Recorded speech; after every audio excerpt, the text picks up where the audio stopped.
Assalamualaikum warahmatullahi wabarakatuh. Baik teman-teman, kita lanjutkan lagi pembahasan tentang standar-standar akreditasi.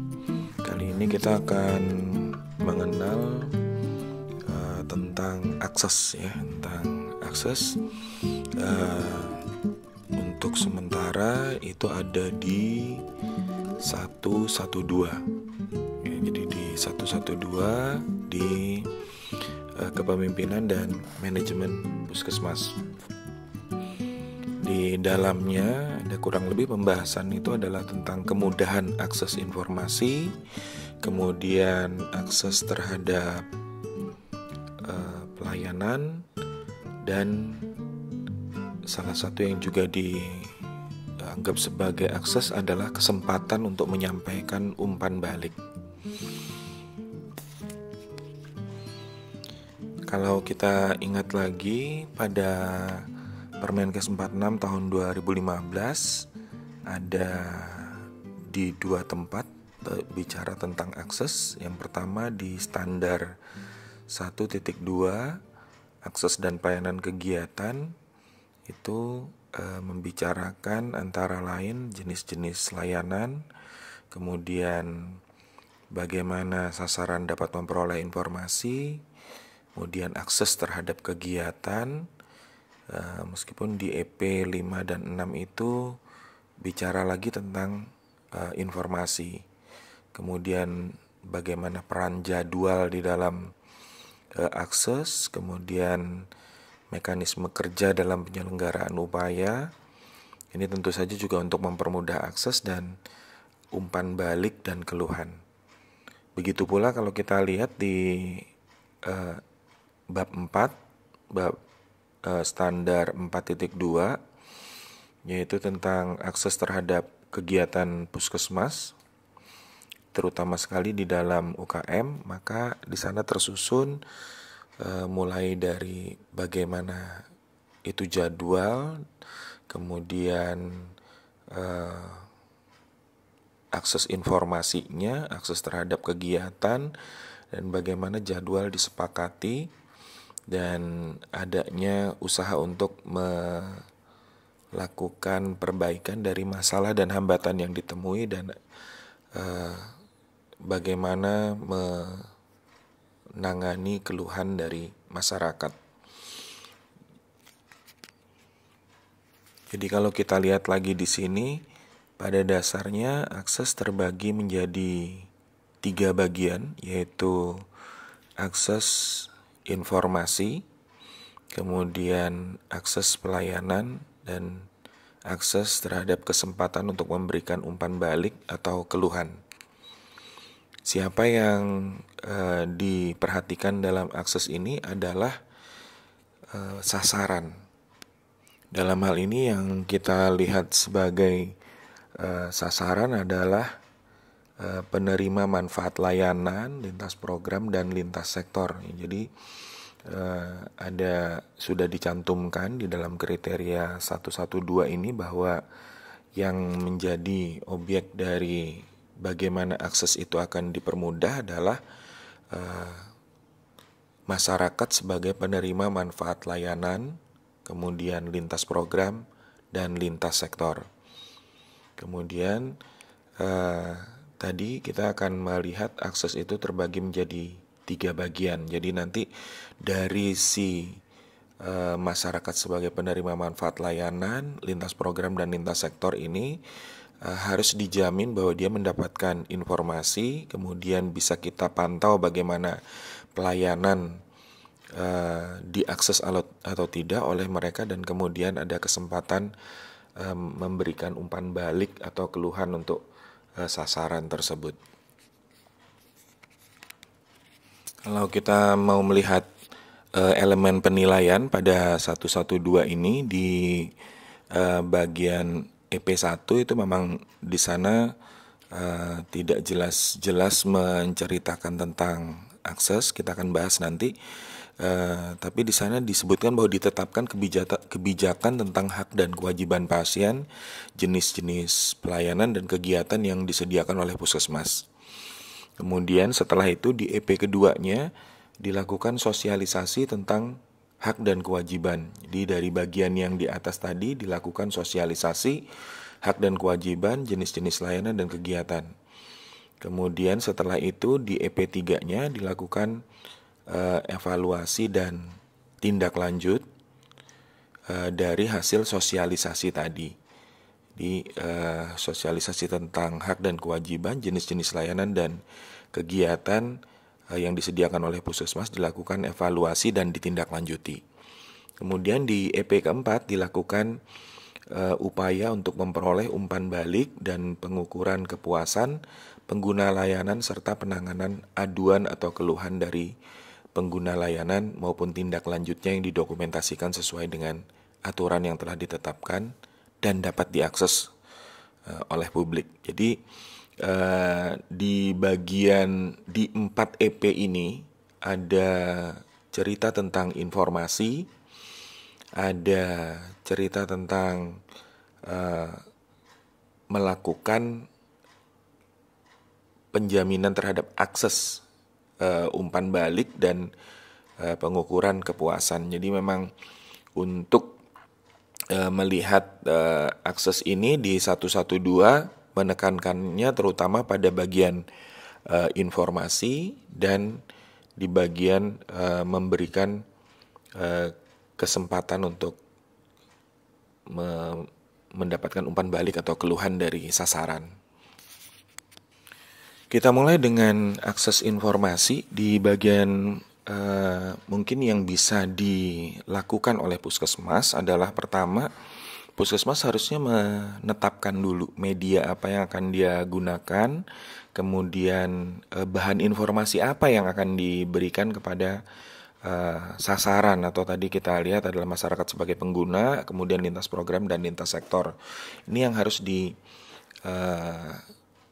mungkin dilakukan oleh Puskesmas pada saat memulai proses untuk menjamin akses informasi sampai kepada sasaran. Kemudian nanti setelah itu kita akan memberikan informasi tersebut, kemudian dan terakhir dilakukan evaluasi. Kalau kita lihat di sini memang ini sudah tergambar di dalam elemen penilaian di 112.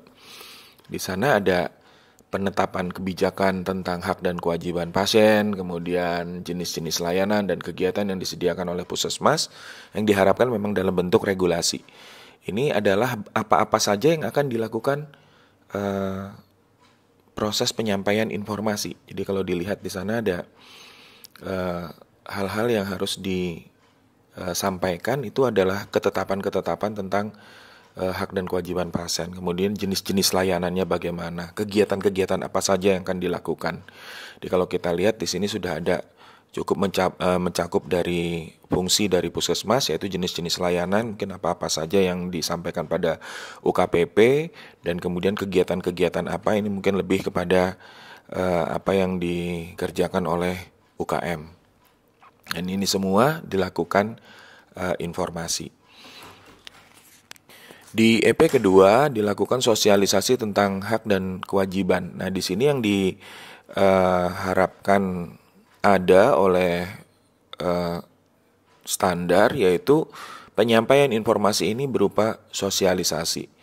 Meskipun pada bagian pokok pikiran sudah disampaikan juga bahwa untuk menyampaikan informasi ini bisa dengan berbagai macam strategi komunikasi. Itu bisa dilihat di dalam pokok pikiran. Di sana disampaikan bahwa untuk memudahkan akses masyarakat dapat dikembangkan dengan model-model informasi yaitu berupa papan pengumuman, pemberian arah tanda yang jelas, media cetak, telepon, kemudian SMS, media elektronik maupun internet. Artinya di sini sudah digambarkan bahwa media-media yang ingin disampaikan juga sudah diperjelas, dan dari situ tentu saja ada khas tertentu ya. Jadi kalau misalnya seperti papan pengumuman itu mungkin bisa untuk kegiatan-kegiatan, kemudian untuk pemberian arah tanda yang jelas ini mungkin tentang bagaimana akses itu di Puskesmas sendiri, kemudian media cetak itu bisa untuk menggambarkan apa saja yang diberikan, layanannya, kemudian juga bisa menceritakan tentang bagaimana keberhasilan atau bagaimana pelaksanaan kegiatan-kegiatan di lapangan. Kemudian juga bisa digunakan model-model seperti telepon, SMS, kemudian media elektronik ataupun internet yang digunakan untuk mendapatkan atau memberikan informasi. Jadi kalau kita lihat di sini, setelah kita sudah mempunyai apa saja yang akan diberikan, antara lain tadi ya yang ditetapkan itu tadi, baik hak dan kewajibannya maupun jenis-jenis layanan dan kegiatan.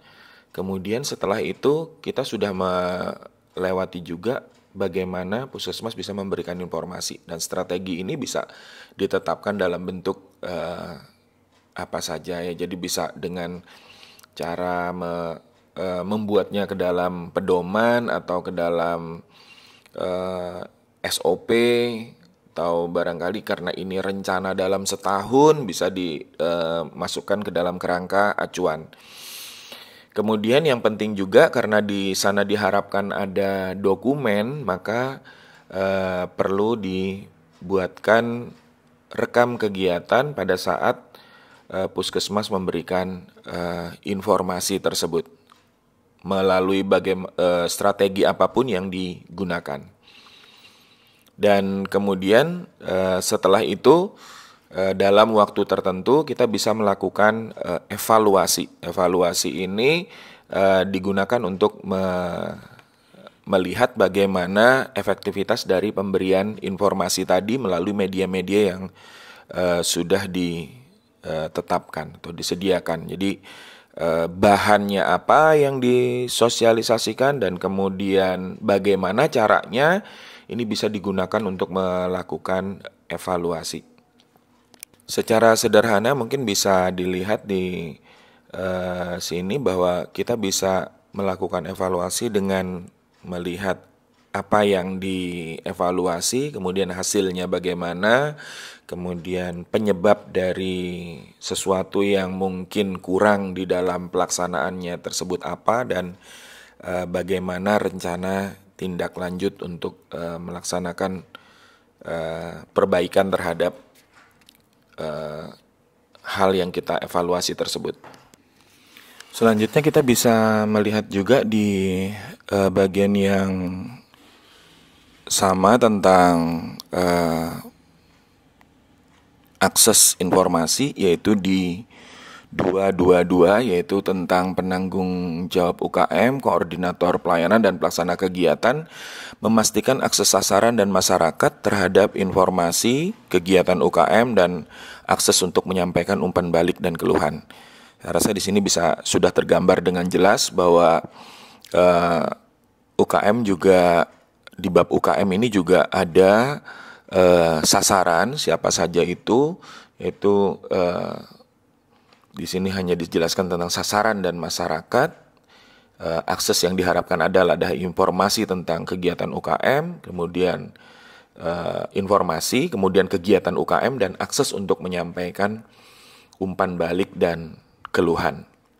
Jadi ini sama karena ini memang berasal dari satu cross reference yang di 112 yang mendasari dari pelaksanaan kegiatan yang ada di 222. Jadi di sini lebih diperjelas, yaitu tentang akses ini ada 3 hal. Sebenarnya di dalam 112 juga sudah ada penyampaian itu di bagian judul dari kriteria, hanya saja di bagian yang ditekankan oleh 112 adalah tentang informasi dan umpan baliknya. Sedangkan yang di bagian UKM di sini lebih dijabarkan lagi, terutama untuk kegiatan-kegiatan yang ada di UKM. Jadi kalau informasi yang dimaksud apa itu dijelaskan di bagian pokok pikiran, kemudian setelah itu juga bagaimana caranya juga ada lagi di sini, yaitu ceramah, diskusi, pembinaan, kunjungan rumah dan lain sebagainya. Teknologi yang digunakan adalah antara lain lembar balik, model, LCD, film, dan sebagainya. Jadi ini lagi-lagi adalah hal yang bisa digunakan untuk menyusun strategi komunikasi dari informasi yang akan diberikan.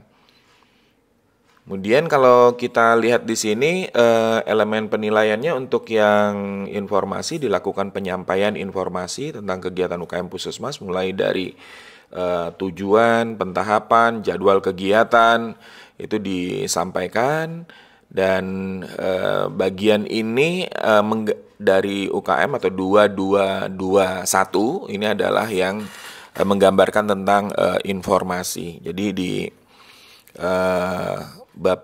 di bagian standar atau kriteria, di bagian kriteria 222 ini benar-benar dibagi. EP1 itu untuk informasi, EP2-nya untuk pelaksanaan kegiatan, dan EP3-nya adalah tentang umpan balik atau keluhan.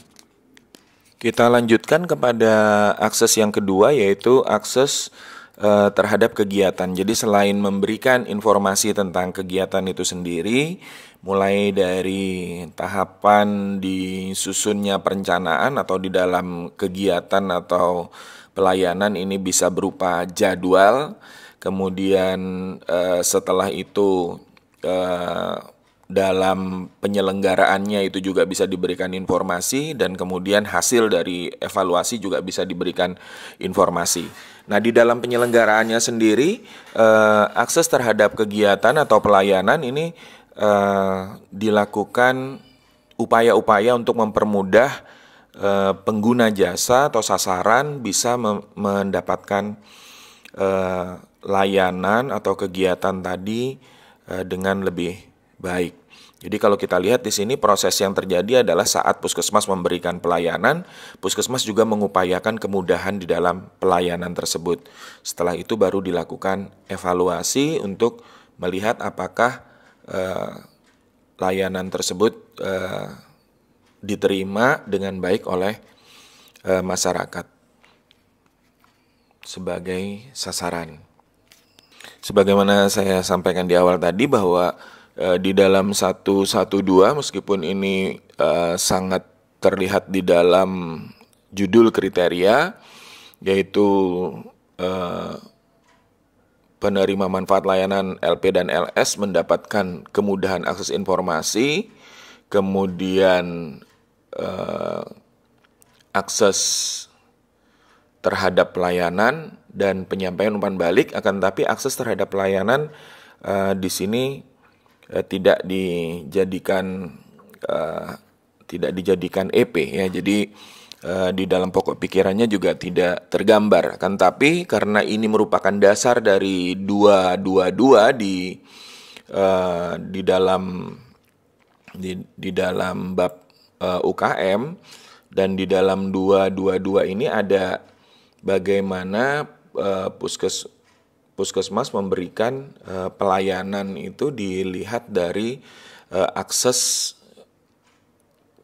pelaksanaan kegiatan juga. Maka di sini bisa disebutkan bahwa standar juga mengharapkan kita bisa melihat akses terhadap kegiatan.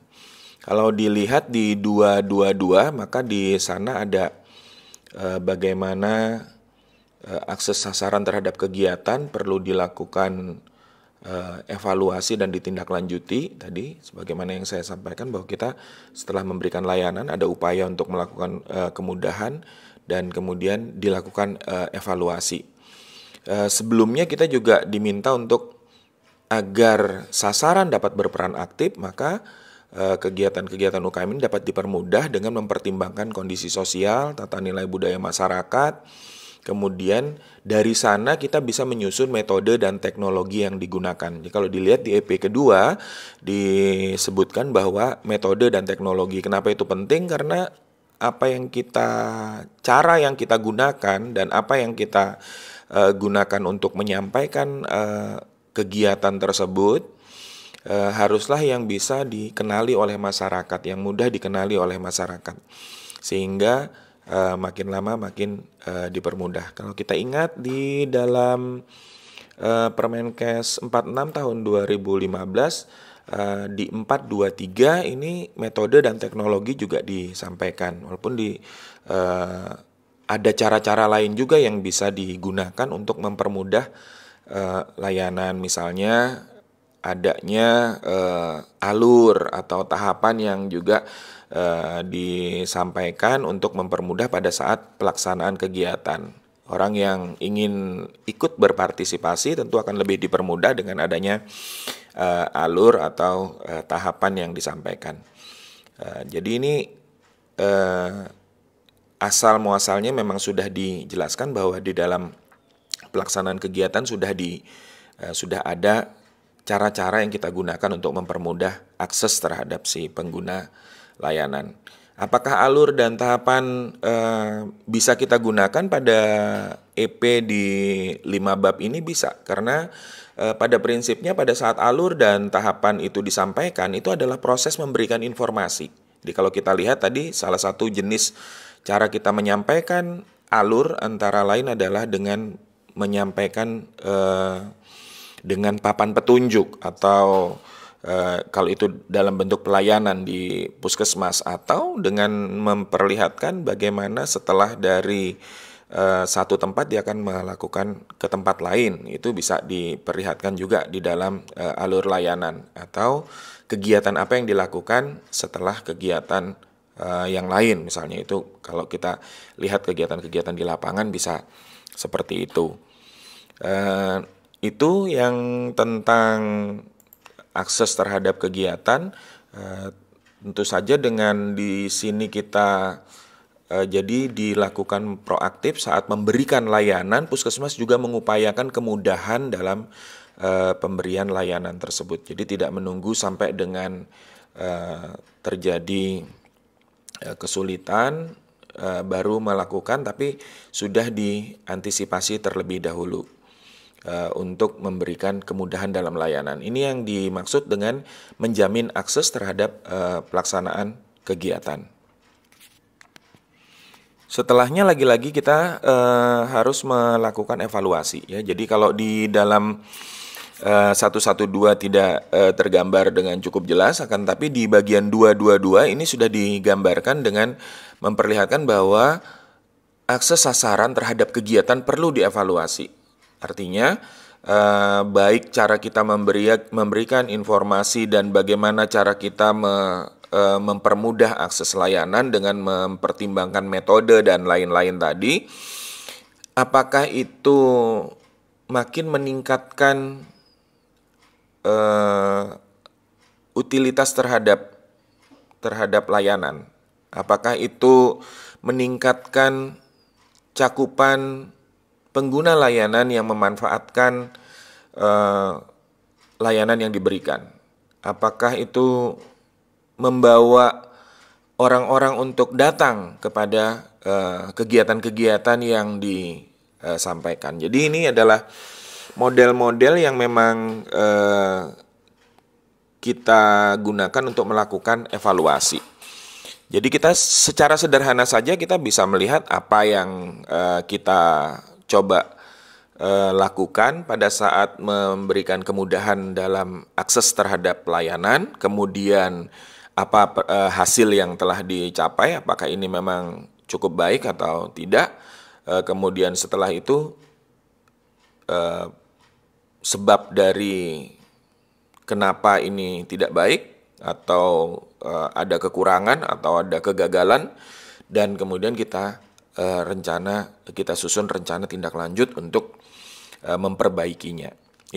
Sekali lagi kita gunakan suatu evaluasi yang mudah saja atau dalam bentuk PDCA saja setelah kita melakukan cek dan kita persiapkan untuk action. Saya rasa itu tentang akses terhadap kegiatan. Dan kemudian yang di bagian akhir adalah akses terhadap kesempatan memberikan keluhan atau umpan balik.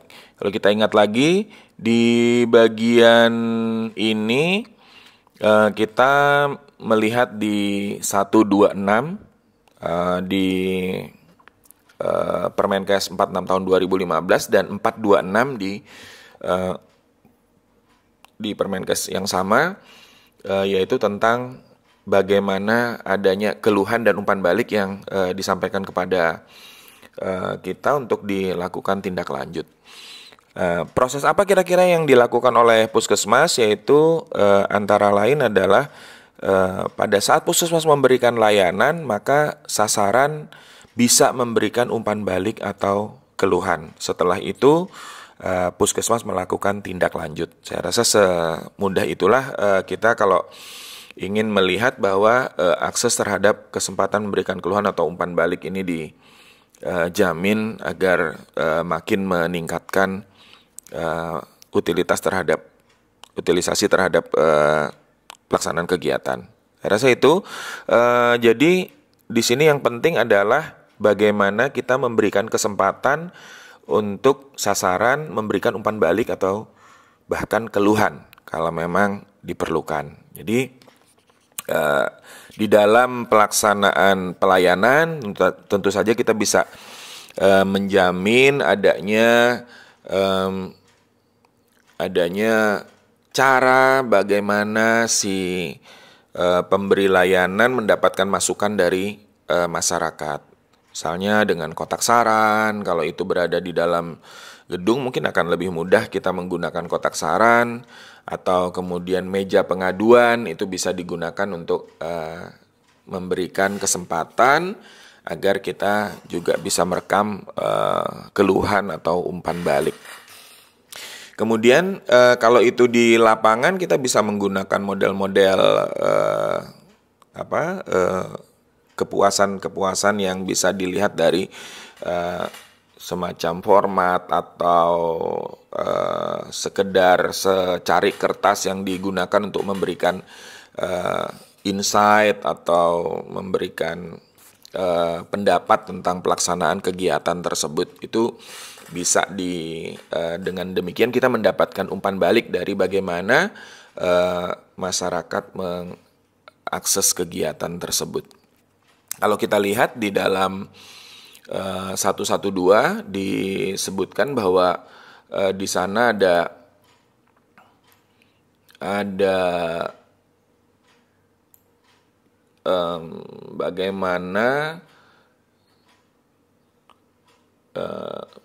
bagaimana puskesmas menyediakan mekanisme untuk menyelesaikan aduan atau keluhan pengguna layanan.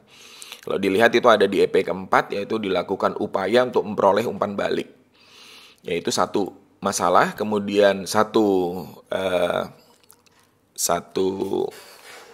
topik ya, dan kemudian untuk secara aktif di sini juga disebutkan adanya pengukuran kepuasan pengguna layanan. Ya, jadi ada pengukuran kepuasan pengguna layanan sekarang berada di EP ini. Jadi secara aktif kita melihat bagaimana kepuasan pengguna layanan. Ini juga merupakan cara untuk kita mendapatkan umpan balik. Dilihat di dalam pokok pikirannya, di sana disebutkan bahwa kepuasan pengguna layanan adalah hasil pendapat dan penilaian pengguna layanan terhadap kinerja pelayanan yang diberikan oleh puskesmas. Sedangkan kepuasan pasien adalah hasil pendapat dan penilaian pasien terhadap kinerja pelayanan yang diberikan oleh puskesmas. Jadi ada di sini dibagi dari sisi siapa yang memberikan. Kemudian kepuasan pengguna layanan dapat dicapai apabila pelayanan yang diberikan sesuai atau melampaui harapan pengguna layanan atau pasien. Untuk itu diperlukan penilaian kepuasan pengguna layanan secara berkala dan ditindaklanjuti. Ini masih merupakan proses yang sama. Jadi puskesmas memberikan layanan, kemudian sasaran dapat memberikan umpan balik, meskipun kita yang melakukannya, dan kemudian memulainya untuk agar sasaran dapat memberikan umpan balik, dan kemudian puskesmas menindaklanjutinya atau melakukan evaluasi dulu dan kemudian ditindaklanjuti. Jadi di sini ada dua hal ya. Jadi kita bisa menyediakan alat dan secara pasif kita mendapatkan dari masyarakat. Tapi kita juga bisa langsung menggunakan metode-metode tertentu pengukuran kepuasan pengguna layanan. Ini bisa ada berbagai macam dari Permenpan kalau nggak salah juga ada dengan model yang 12 atau 9 indikator itu bisa digunakan untuk mengukur kepuasan pengguna layanan. Dan ini karena dilakukan teratur, maka lagi-lagi di sini saya seringkali mendengar bahwa kepuasan pengguna layanan ini dimasukkan ke dalam tim mutu. Pendapat saya untuk saat ini karena kita sudah memahami bahwa kepuasan pengguna layanan penting artinya dalam bagaimana kita melihat akses dari sisi sasaran, dan ini harus dilakukan berulang kali secara berkala dan dilakukan tindak lanjut, maka sebaiknya ini digeser dalam suatu kegiatan-kegiatan yang rutin. Artinya kita masukkan dalam kegiatannya kepemimpinan dan manajemen puskesmas saja, bukan merupakan suatu kegiatan yang ada di dalam tim mutu misalnya, karena lebih baik di dalam tim mutu adalah kegiatan-kegiatan yang prioritas, sementara ini kegiatan rutin. Baik, demikian untuk yang tentang akses terhadap umpan balik dan keluhan. Hal yang sama tentu saja bisa ditemukan di dalam UKM. Umpan balik adalah tanggapan yang diperoleh dari hasil pelayanan yang diberikan untuk perbaikan dan tindak lanjut. Kemudian umpan balik diperoleh secara langsung maupun tidak langsung dari masyarakat. Sama ya tadi ya dengan apa yang dicari oleh di KMP, tapi di sini tentu saja kegiatan-kegiatan yang lebih diutamakan. Umpan balik dan keluhan ditindaklanjuti dengan pembahasan, pertemuan konsultatif dengan tokoh masyarakat bila diperlukan. Jadi misalnya untuk suatu hal yang dikeluhkan dan kemudian kita memerlukan bantuan dari tokoh-tokoh masyarakat atau kelompok-kelompok masyarakat tertentu untuk dilakukan penyelesaian. Kemudian di dalam EP-nya umpan balik atau keluhan dari masyarakat, kelompok masyarakat dan sasaran diidentifikasi dan ditindaklanjuti. Demikian akses terhadap kesempatan memberikan keluhan atau umpan balik. Baik, demikian pembahasan kita tentang akses baik dari sisi admin maupun dari sisi UKM, dan di dalam pembahasan kita tadi kita sudah melihat ada 3 hal tentang akses yang perlu diperhatikan, yaitu pertama informasi, kemudian bagaimana akses terhadap kegiatan atau pelayanan, utilisasinya ya, kemudian setelah itu akses terhadap kesempatan memberikan keluhan atau umpan balik. Itu mudah-mudahan teman-teman bisa mengaplikasikannya ke dalam bentuk-bentuk dokumen, kemudian regulasi-regulasi yang ada, dan kita juga bisa terus mendiskusikan. Silahkan masukkan di dalam kolom komentar, atau kita bisa ada saat pertemuan-pertemuan online bisa kita saling belajar lagi untuk apa saja yang kita perlukan dalam kegiatan-kegiatan menjamin akses untuk sasaran kita. Saya rasa demikian. Terima kasih. Assalamualaikum warahmatullahi wabarakatuh.